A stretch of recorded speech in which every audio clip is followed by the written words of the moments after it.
Every single scene, every single dialogue was shot with this. What up, what up, what up, what up? It's your boy, capital G-U-G-U-E, Michaels. Welcome to Film Talk with Google E. Michaels.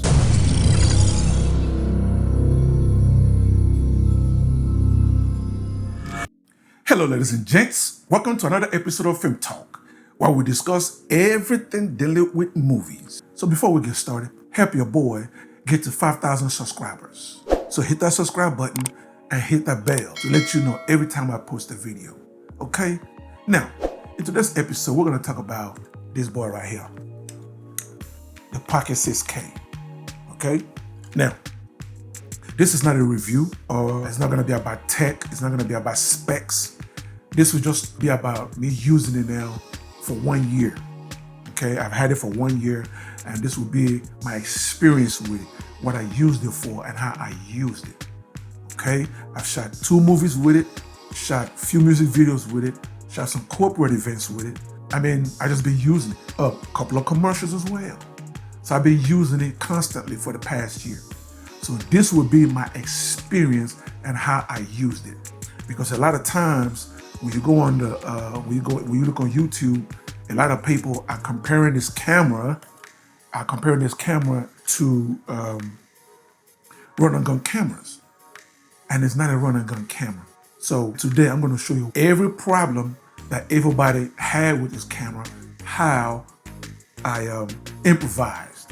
And to me, it wasn't a problem. I made it work for me. First, we're going to start with the monitor. Everybody's always complaining about the monitor. Even though now I know they fixed that issue with the Pocket 6K Pro. This is the original, and the back doesn't come out. So what I did is I used a 7-inch monitor.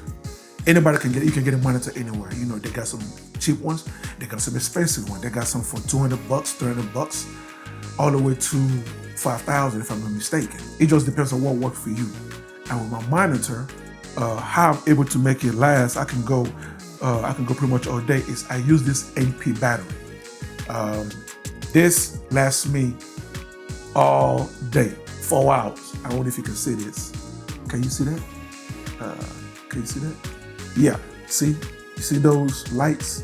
It lets you know when it's on 100%, 75%, 50%, and 25%. Then it goes off. And it lasts, each light symbolizes 1 hour. And I have 3 of these. I can shoot one monitor all day. So with that in mind, I never have to worry about what? I never have to worry about what? This right here. It coming out, tilting, whatever. I never have to worry about that. But for those that have the Pro, that problem has been fixed, because now you have the tilt monitor. The second problem everybody always complain about is the battery life. Oh, it doesn't have the battery life. Oh, it doesn't have the battery. 2 solutions for me. Solution number 1, I have this Anti-Bauer battery plate. This is a battery plate. And it gives me anywhere between 3 to 5 hours, depending on how I use it. And I have 3 of these. And do the math. Again, 12, 13 to 14 hours with 3 of these. And all I do is when one, and each one of them has this right here for my tripod head. Okay, so whenever this one run out, pop it out, get the next one, boom, boom. I'm working.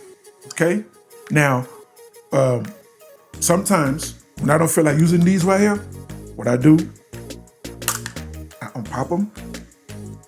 And I go to my V-mount, which is with this power. I got my V-mount on here, okay? So what I do is this right here. And this gives me anywhere between 4 to 6 hours, depending on how I use it. And I got a lot of these. So I can shoot all day if I don't want to use my Anti-Bauer plate. And by the way, that plate is not expensive. It's you can get it on Amazon for maybe, I don't know, I think it was like $300 or something like that, $350 or $400, or was it 2? Anyway, it's not expensive. You can afford it. And what I do is I put it in here. Okay, I put it in here. I connect it to the camera, and then voila, boom. Excuse the noise. I mean, missed my battery, messed up my mic. But anyway, you see, now connect my monitor. Boom, I'm working. Boom, boom, boom. I'm working. I'm shooting. You understand what I'm saying? No stopping me. No stopping me. My monitor, 13 hours. My battery, 13, 15 hours. Boom. No complaints. All day. Okay? And whenever I want to put it back on my stick, guess what? I got my anti-power. Plug it in. Boom. On my put it on my stick. Boom. I'm shooting. Boom. I'm shooting. You understand what I'm saying? So that helps out a lot. Okay? So that takes care of the battery problem, which now brings us to the audio, which is it has this one mini XLR. Okay? The audio is crisp, it's clean, beautiful. Beautiful audio. Is it the best? No, it's not the best. But will it do? Of course it will do. Like I said, I shot 2 movies with it. One of the movies, the other one is in post-production right now, but the other one is actually streaming. It's called Incubated. It's streaming on Amazon Prime, Apple TV, iTunes, Google Play, Vudu. It's streaming on those 5 platforms. The movie name is called Incubated. And you can listen to every single scene, every single dialogue was shot with this. You know, and I know a lot of people are saying, well, you know, I just like it compact. You know, I don't want to go through that. I don't want to rig it out. I want to do this. I don't want to do this, which is fine. But to those people, I say to you, you got the wrong camera. This camera is not designed for you. It is designed for filmmakers, people that's making independent films, people that's making commercials, people that's making music videos where the environment is controlled. You set up your light, you do your gauge, the actors come out if it's a movie, everybody rehearse, everybody set up that mark and boom, action, you record it. Or if it's a music video, you light everything the way you want it to be, then boom, action, everybody's performing. Or if it's for music, that's what it's made for. It's made for sets, controlled sets, not just up and running and gunning and group. And that's not what it's for. That is not what it's for. Which brings me to low light. A lot of people always say, well, it's not the best with low light. It's not the best. Guess what? If you're making a movie, or if you're using it the way it's supposed to be used, it's not going to be an issue because everything on set is going to be lit.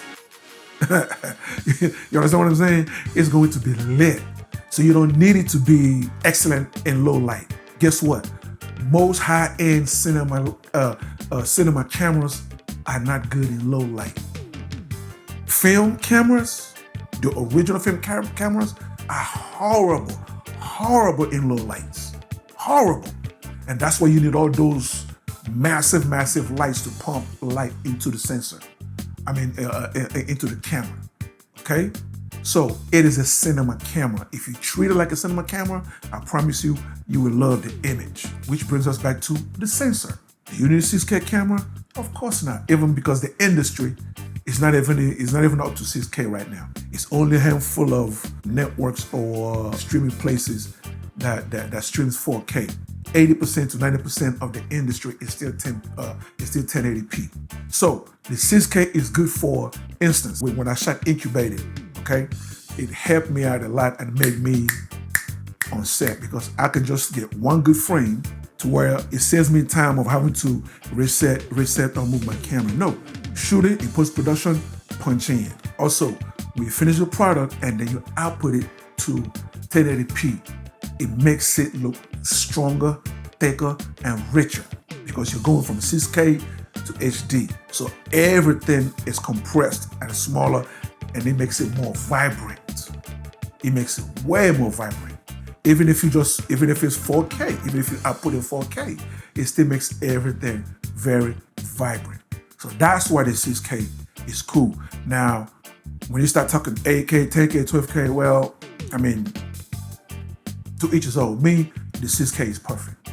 Which brings us back to the image. And everybody that owns this camera knows the image is just buttery, creamy. premium.